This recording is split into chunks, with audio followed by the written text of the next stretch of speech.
Wednesdays with the Go Getter team. For those of you who've been tuning in over the past few weeks, each week what we're trying to do is expose you to concepts related to wealth. Now, I remind you, I am not a financial advisor, and any concepts that I'm speaking to you about is really to better help you understand what's out there, what's available to you.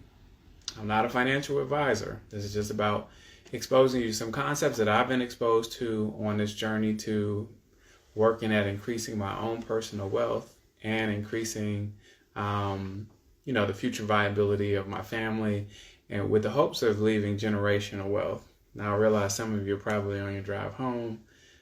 I'm hoping that you find a few minutes, if not now, till later, to go ahead and be able to check this out. I'm going to be looking down for some reference points because today I am coming at you from another country.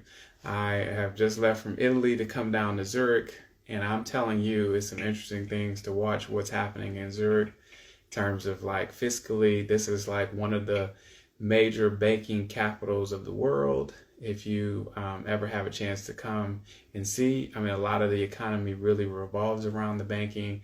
There's a lot of private banking that's happening with people from all over the world.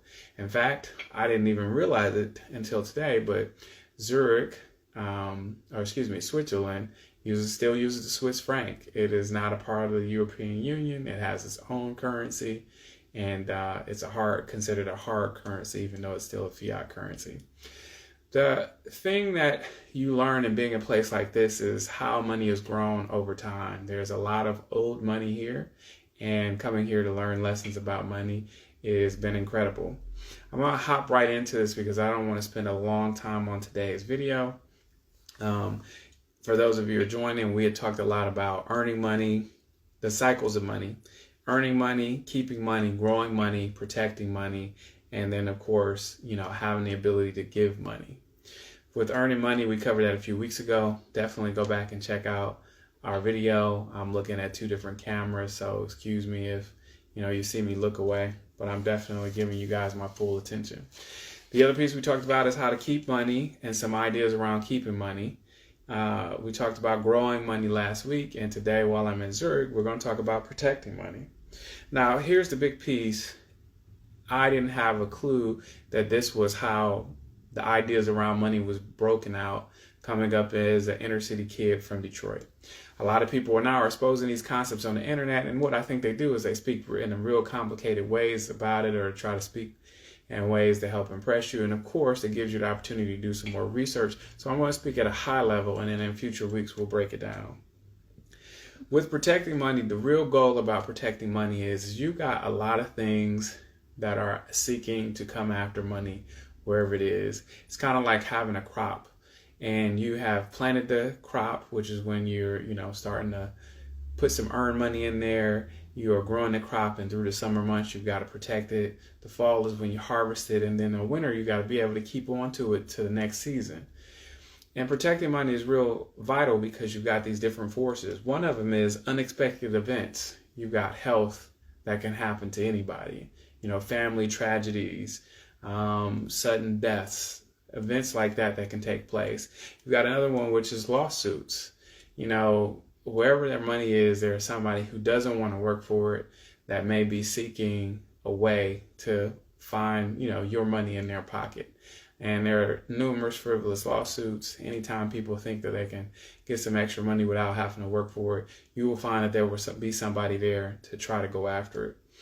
And then I mentioned, of course, the different tragedies that happen, anywhere from health challenges that you may have to health challenges that family may have to unexpected life events. Like, for instance, a hurricane is happening right now in the great state of Florida, and who knows who will be affected by that and the fiscal havoc that it can cause on some people's lives. But outside of that, you got the unexpected events. I put that in one category. The next one is going to be taxes, because the government is always seeking to take more money for their big government programs or whatever people want to institute. When they're in office, they create programs that require more money. And at the same time, what's interesting about it is they're always giving away breaks and deals to people who are stimulating the economy. So some people call that tax breaks. Another big piece that you may find that may attack money, and there's a lot of conversation about it now, and it's called inflation. So the three major things that you want to protect money from is unexpected events, which we broke out in just a few minutes ago, a few sentences ago, taxes, and then of course inflation. So unexpected events, taxes, and inflation.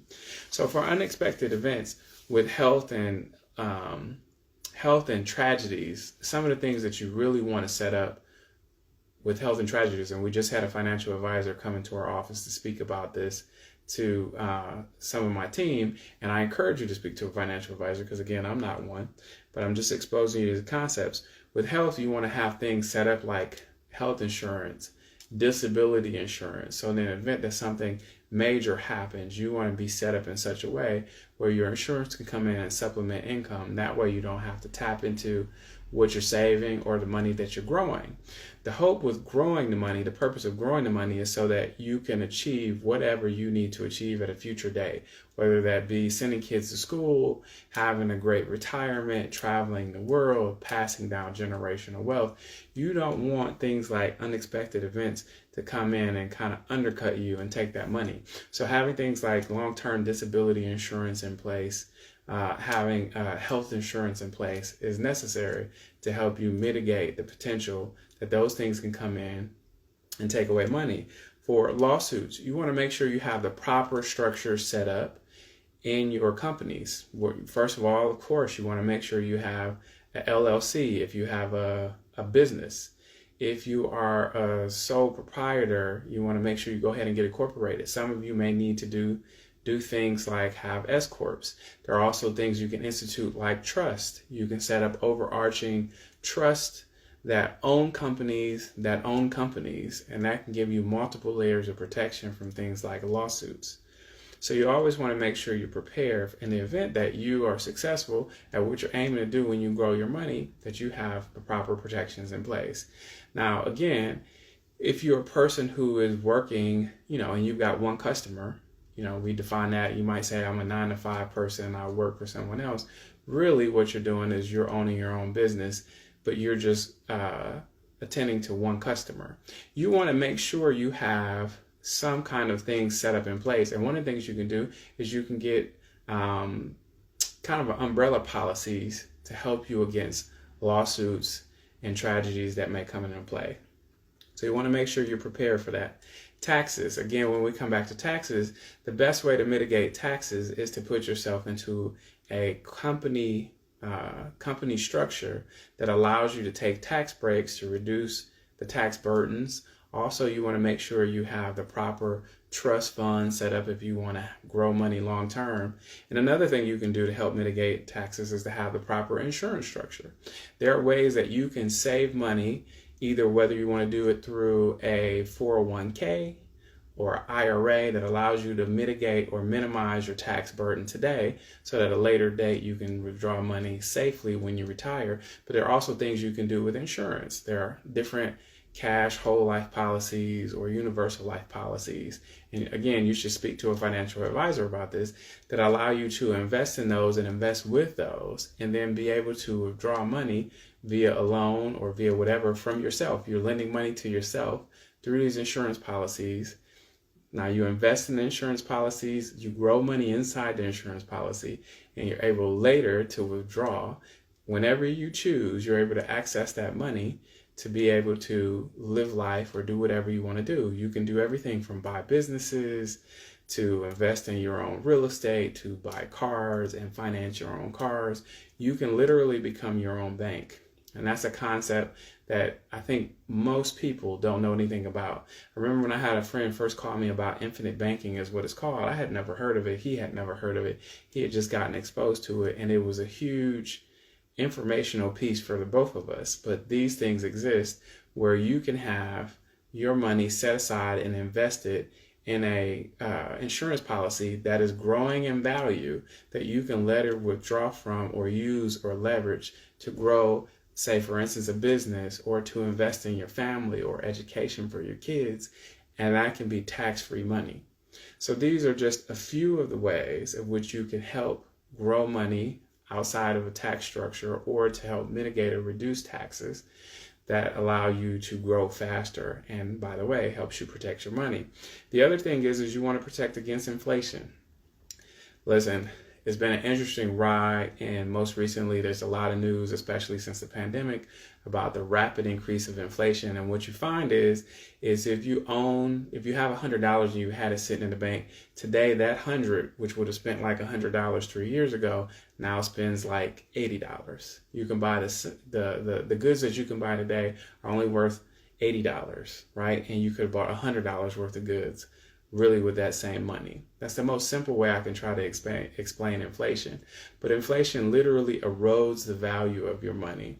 And the only way to really successfully mitigate against inflation is to hedge against it by being invested in cash producing assets or things that grow in value.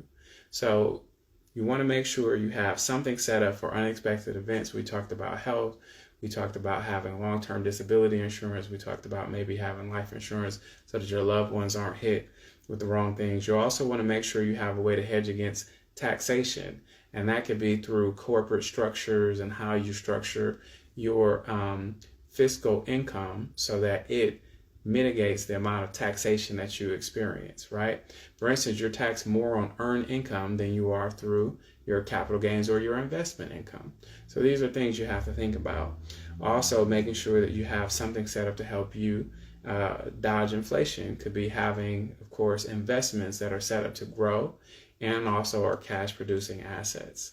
So these are a few of the things, and what we're going to do over the next few weeks is really have someone come in and speak to us about these things directly. That might be a financial advisor or people who have areas of expertise or a lot of experience in those areas, and they can break those concepts down for us. So I hope that my conversation with you today is helping expose you to more information that at least gets your wheels turning so that you can go and investigate a little bit further some of the concepts we're talking about today. And at a later date, when we have more people in our Wealth Building Wednesdays, you'll get some direct answers and be able to ask some questions that will keep you going further in that direction so you can build your family's wealth and grow toward whatever it is you want to do. Next week, we're going to do giving money. That's our 5th part of our cycle for those of you who have a charitable heart. And one of the reasons you want to grow your wealth is so that you can have more impact in life. I look forward to seeing you next week. I will be back in the United States of America, and hopefully I'll see more of you then soon.